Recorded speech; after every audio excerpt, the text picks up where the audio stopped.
Olá, nesse vídeo eu falarei sobre a expansão romana e as conquistas territoriais que foram acontecendo nesse processo. Esse vídeo é o terceiro da série que buscará contar toda a história da Roma Antiga. É importante que você assista todos os vídeos dessa playlist na sequência para ter um melhor entendimento do assunto. Fico feliz de ter você por aqui novamente para mais uma videoaula. Eu sou o Lucas Schwab e peço um favorzão seu, que é para que você deixe aquele like para que esse conteúdo alcance mais pessoas. Durante todo o período monárquico, Roma foi apenas uma entre diversas cidades-estado da Península Itálica. Entretanto, após a instauração do regime republicano, os romanos foram levados a expandir seus domínios para defender-se dos povos vizinhos, que, aproveitando-se da derrocada da monarquia e atraídos pelo fértil solo da região, mantinham a cidade sob constantes ataques. Teve início, assim, um período de guerras defensivas, durante o qual os romanos venceram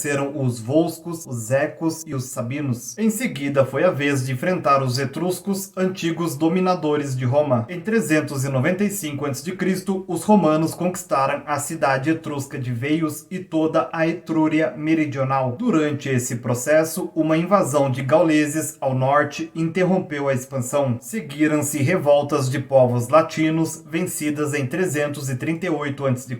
Durante os confrontos, os povos que se aliaram a Roma receberam a cidadania romana, algo que já vimos com mais detalhes no vídeo anterior. Em 303 a.C., as legiões romanas subjugaram os sanitas, ampliando seus domínios na região centro-sul da península. Em 272 a.C., finalmente dominaram as cidades-estados da Magna Grécia. Toda a Península Itálica estava agora sob o controle das instituições romanas. O aumento da população romana, a expansão das conquistas e a experiência adquirida nas guerras enriqueceram os patrícios e fortaleceram o exército, que se transformou numa máquina de guerra imbatível à época. Não era um exército permanente, compunha-se de cidadãos do campo e da cidade transformados temporariamente em soldados. A base de sua organização eram as legiões, unidades compostas de 300 cavaleiros romanos e 300 aliados. O comandante supremo era o cônsul, ou, nos períodos de grave crise, o ditador. A disciplina militar era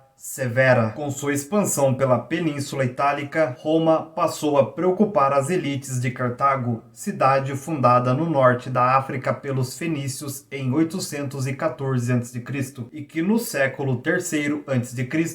dominava áreas do Mediterrâneo como a parte oeste da Sicília, a Sardenha, a Córcega e a Península Ibérica. Inicialmente, os romanos mantiveram com os cartagineses relações amistosas. Entretanto, como seus interesses também passavam pelo controle do Mediterrâneo, aos poucos essa relação foi se deteriorando até se transformar em uma série de conflitos conhecidos como guerras púnicas. Os romanos chamavam os cartagineses de Punici, expressão derivada de Poiniki, país da púrpura, com a qual os gregos designavam a Fenícia, de onde haviam partido os fundadores de Cartago. Na primeira guerra púnica, que durou de 264 a 241 a.C., os cartagineses perderam para os romanos a Sicília, a Córcega e a Sardenha. Afastados dessa área do Mediterrâneo, os cartagineses concentraram suas forças na Península Ibérica para, de lá, iniciar nova investida contra a Península Itálica sob o comando de Aníbal Barca. Tinha início a Segunda Guerra Púnica, que durou de 218 a 202 a.C. Aníbal partiu de Cartagena, que fica na Península Ibérica, com elefantes de guerra, 80.000 infantes e 10.000 cavaleiros. Atravessou os Alpes e invadiu a Península Itálica pelo norte, impondo sérias derrotas aos romanos, que chegaram a perder mais de 40.000 homens. Para piorar a situação de Roma, em 216 a.C., Aníbal recebeu o apoio dos macedônios e dos gregos da Sicília. Aos poucos, contudo, os romanos inverteram a situação até a vitória completa em 202 a.C., obtida pelas forças do general Cipião o Africano, na decisiva Batalha de Zama, no norte da África. Com isso, os cartagineses foram obrigados a entregar aos romanos seus domínios na Península Ibérica e sua esquadra. Apesar da vitória, os romanos temiam nova reação cartaginesa. Dessa forma, em 150 a.C., deram início à Terceira Guerra Púnica, concluída em 146 a.C., com a destruição de Cartago e a redução de seu território à categoria de província romana. Antes mesmo de terminarem as guerras púnicas, as legiões romanas se lançaram em direção ao Oriente. Em 168 a.C., a Macedônia, aliada de Cartago, estava dominada. Em 146 a.C. foi a vez da Grécia. Enquanto isso, as legiões conquistavam também a Síria e partes da Ásia Menor em 190 a.C.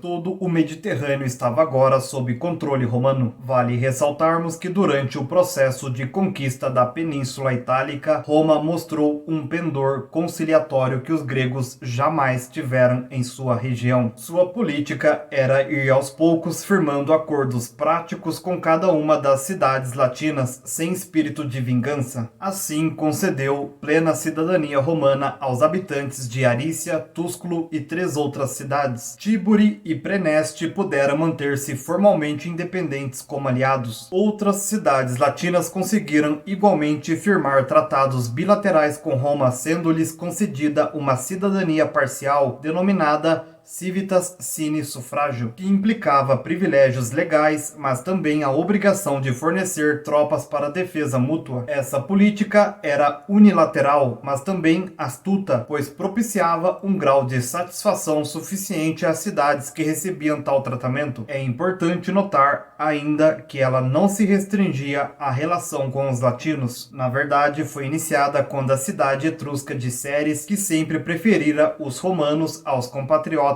etruscos de Veios, ajudou Roma a afastar os gauleses, que haviam invadido o norte da Península Itálica. Em 386 a.C., os romanos concederam aos habitantes de Ceres direitos especiais como de ir para Roma em pé de igualdade com os cidadãos romanos. A medida também criava privilégios mútuos no tocante à tributação. No próximo vídeo eu falarei sobre o fim da República. Se você ainda não é inscrito, aproveite esse momento e já se inscreva no canal para receber esses conteúdos em primeira mão. E me segue também nas outras redes sociais que estão aparecendo na tela, pois eu estarei postando conteúdos por lá que irão complementar os conteúdos aqui do canal. Comente algo que você acha que deveria ter sido falado no vídeo e que eu acabei deixando sem mencionar. Lembrando que para você aprender mais a fundo é preciso ler. Pensando nisso, eu deixarei 2 sugestões bibliográficas para você se aprofundar no tema. Os livros indicados possuem links na descrição caso você queira adquirir essas obras em promoção. Espero do fundo do coração ter contribuído